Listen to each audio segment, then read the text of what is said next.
Hello everybody, this will be a simple divergence strategy that I found using Market Cipher.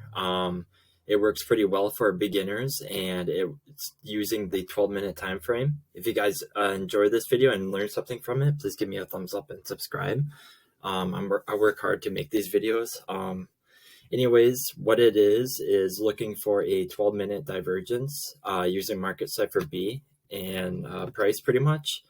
And so I'll leave a link in the description to Market Cipher if you don't have it already. But what it is what we are looking for is going on the 12-minute and looking for a divergence where a price is making higher highs as our momentum indicator is making lower lows. And so one of the first things you want to look at is the blue waves right here. You kind of want to see them making lower lows as prices making higher highs. So right here, you can see that momentum was making lower lows. And the second thing you want to look for is money flow. This blue thing you see, you want to see that making lower lows too, along with price action. And so right here, you would have entered a nice short position once that red dot confirmed. And so what I usually like to do is create a 0.7% stop loss. And I usually aim for 1-to-1 or a little bit more. Usually I take profits at 0.5% and move my stop loss to entry. Or you guys can take profits at 0.7%, even though it's a little bit more riskier, but you'll get more money, I feel like. Whatever really works for you. But I encourage you guys to go out and backtest this. And so that's an example of a short.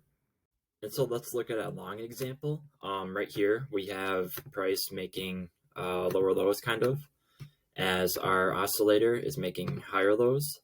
And you can see that the candle difference between these is usually very slim. So this one is about like a 5 bars candle. Usually the sweet spot is like 3 to 10 bars usually, and that creates a pretty good price pump based off this divergence that I noticed. And so the oscillator is the one thing I look for, and then the next thing is the money flow, and you want to see the money flow coming up. If you guys can't really see the money flow coming up, I suggest looking at lower time frames and see if the money flow is moving up in this case for a bullish divergence. But usually you want the money flow and momentum go hand in hand, and this creates a pretty good entry to get into. And so I would have entered the green dot confirming. I would have used a 0.7% stop loss. And then I would have aimed for, again, 0.7%. And you guys don't have to take profits. Usually just take like 0.5% or half of your position out of your long in this case, and move your stop loss to entry. And here you could probably take in profits at about like another 2% or something like that. But I encourage you guys to go out again and back test this and see if it really works for you. Here's another bullish divergence example.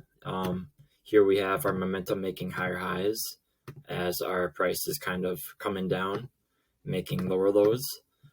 We can also see the money flow is increasing, and that is usually a good thing. And so again here, we would have entered a long position based off that green candle or a green dot. Used a 0.7% stop loss and aim for like 1%, or what I usually do is 0.7%, and take half out and then take another chunk out, usually around like 2%. And this strategy will do you pretty well, I think.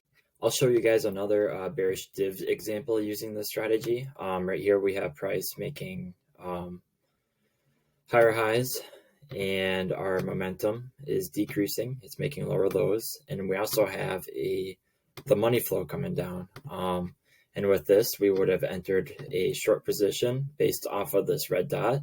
And so it would have been this close right here. We would have used a 0.7% stop loss, and we would have taken profits at about 0.6%, roughly 0.7%. this may not have been a winning trade, but again, I recommend putting in profits once you reach a 0.5% profit in price, especially when you are trading against the trend. I recommend taking profits early, especially with using this strategy too. Thank you for watching. And just to go over, we were looking for a 12-minute divergence, bullish or bearish. They're regular divergences. First, you want to see prices moving different in your oscillator, and then you want to confirm with the money flow to see if it's a good divergence or not. I will leave a link to Market Cipher in the description, along with a free Discord where I post all my trades and other crypto ideas. Thanks. Bye.